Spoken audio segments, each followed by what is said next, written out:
রাসূলুল্লাহ সাল্লাল্লাহু আলাইহি ওয়াসাল্লাম জান্নাতের দরজা বেহেশতের দরজা খোলার পরে যখন জান্নাতে প্রবেশ করলেন, ঢোকার পরে দেখবেন একদল মহিলা আল্লাহর রাসূল সাল্লাল্লাহু আলাইহি ওয়াসাল্লামের সামনের দিকে চলতেছেন। বলেন সুবহানাল্লাহ। রাসূল সাল্লাল্লাহু আলাইহি ওয়াসাল্লাম আশ্চর্য হয়ে বললেন যে তোমরা কারা জান্নাতের গেট দরজা খোলার সাথে সাথে আবার আগে আগে তোমরা জান্নাতের মধ্যে চলতেছো? বলেন সুবহানাল্লাহ। তখন ওই সমস্ত মহিলারা উত্তর দিবে, ইয়া রাসূলুল্লাহ সাল্লাল্লাহু আলাইহি ওয়াসাল্লাম, আমরা হলাম আপনার উম্মত। বলেন আলহামদুলিল্লাহ। আপনার উম্মত যুবতী থাকা অবস্থায়, যৌবনকাল থাকা অবস্থায় দুনিয়াতে আমার স্বামী মৃত্যুবরণ করেছেন। বলেন ইন্না লিল্লাহি ওয়া ইন্না ইলাইহি রাজিউন।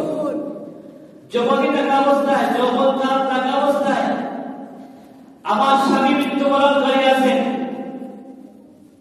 আমি আল্লাহ তাআলার ফয়সালার উপরে সন্তুষ্ট আছি, রাজি আছি, খুশি আছি। আল্লাহ তাআলা হয়তো কোনো মহিলাকে, কোনো ব্যক্তিকে সন্তান দিতে পারেন, না দিতে পারেন।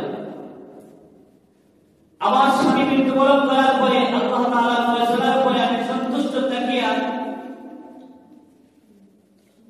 আমার সন্তানদেরকে সঠিকভাবে দ্বীনি শিক্ষা দিয়া, নিজের পর্দা মুশিদা করিয়া আল্লাহ তাআলার হুকুম মতো জীবন পরিচালনা করিয়া আখিরাতের বয়ে জান্নাতের আশায়, জাহান্নাম থেকে মুক্তি পাওয়ার আশায় দ্বিতীয়বার কোন বিবাহ বন্ধনে আবদ্ধ হয় নাই। নিজের ঈমান আমলের যত্ন নিয়েছি, হেফাজত করেছি, নিজের পর্দা মুশিদা অনুযায়ী, আল্লাহ তাআলার হুকুম অনুযায়ী জীবনকে পরিচালনা করেছি এবং আমাদের সন্তানদেরকে দ্বীন শিক্ষা দিয়ে তাদেরকে মানুষ বানিয়েছি। রাসূলুল্লাহ সাল্লাল্লাহু আলাইহি ওয়াসাল্লাম এই কথা শোনার পরে বলবেন, হ্যাঁ, তোমরাই এইরকম উচ্চ মর্যাদার অনুসরণ অধিকারী হওয়ার উপযুক্ত। বলেন সুবহানাল্লাহ। স্বামী মৃত্যুবরণ করেছেন, কিন্তু ওই মহিলা দ্বিতীয়বার বিবাহ বন্ধনে আবদ্ধ হন নাই। নিজের পর্দা মুশিদার সাথে থাকিয়া ঈমান আমলের ভিতরে জিন্দেগি পরিচালনা করিয়া নিজের আওলাদ সন্তানদেরকে দ্বীন শিক্ষা দিয়া মানুষ বানাইছে।